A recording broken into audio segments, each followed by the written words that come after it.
Hi everyone, a very warm good morning and welcome to one and all. In the previous class, we started exploring Assam through Aribukumar Datta's informative story Tea from Assam.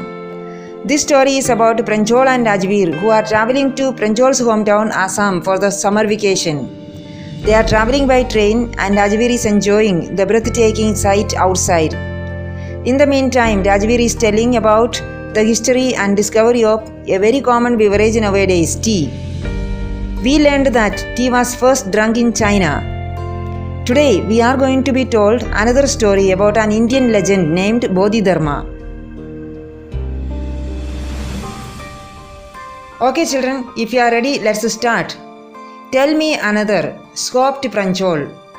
We have an Indian legend too.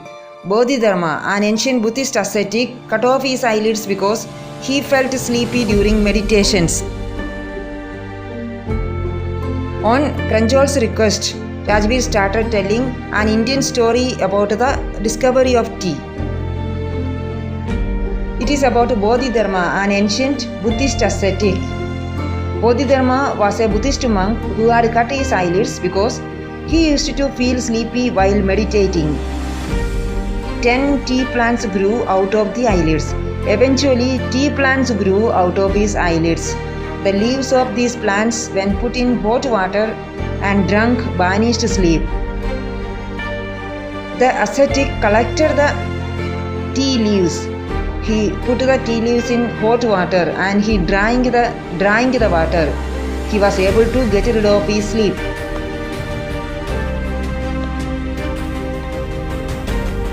Tea was first drunk in China, Rajveer added, as far back as 2700 BC.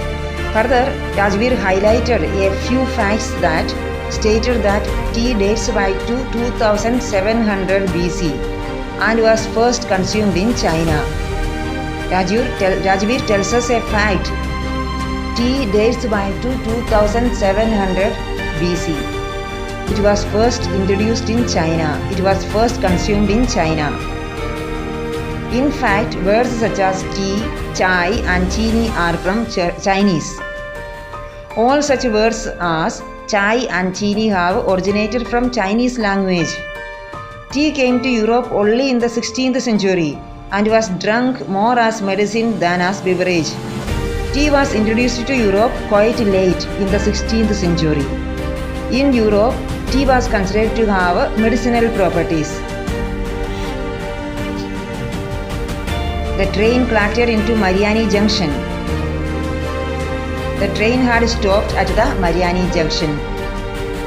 The boys collected their luggage and pushed their way to the crowded platform. The boys collected their luggage and pushed their way to the crowded platform. Mariani Junction. The boys reached their destination. They collected their luggage and deboarded the train. The platform was very crowded. Pranjol's parents were waiting for them. Pranjol's parents had come to receive them. Soon they were driving towards Dekiabari, the tea estate, the tea garden managed by Pranjol's father.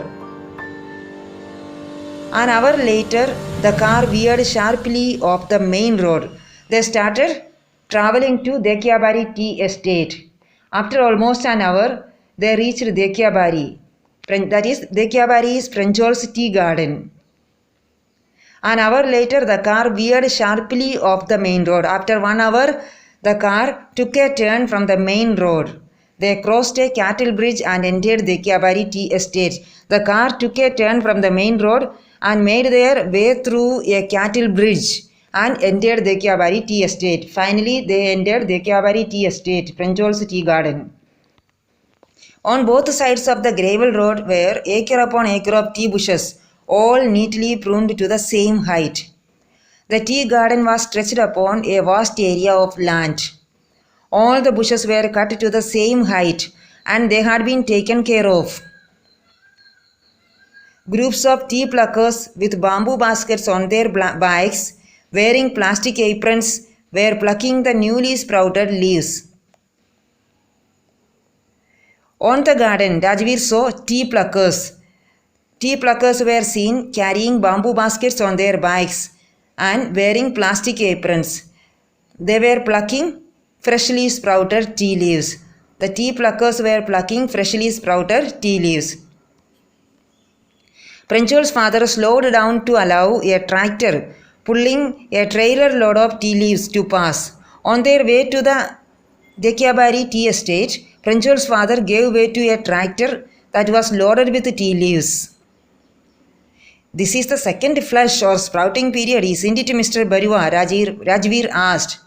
On seeing this, Rajveer shares his knowledge by mentioning that this is the second sprouting period of the year. It lasts from May to July and yields the best tea. So Rajveer shares his knowledge that this is the second sprouting period of the year that lasts from May to July and gives excellent yield. You seem to have done your homework before coming, Pranjol's father said in surprise. Pranjol's father is impressed. He replies that Rajveer seems to have done a lot of research before coming. Yes, Mr. Barua, Rajveer admitted. But I hope to learn much more while I am here. Rajveer, who was excited about learning more about the amazing beverage. The amazing beverage referred to here is tea. So Rajveer was more keen about learning about the amazing beverage. He showed his intention of learning more while during his stay here in Assam. All right, children, we have learned about the popularity of tea as a beverage. Since we have completed the lesson, today's task, you have to loud read today's text, that is from page number 95 to 96, and send your audio clip in the group.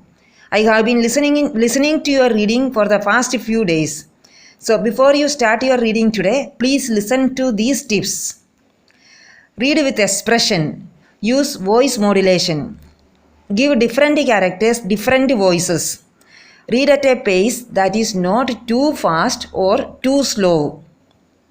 Look at the text clearly and read each word carefully. See the words and read. Use correct pronunciation. Hope you enjoyed today's lesson. Happy learning.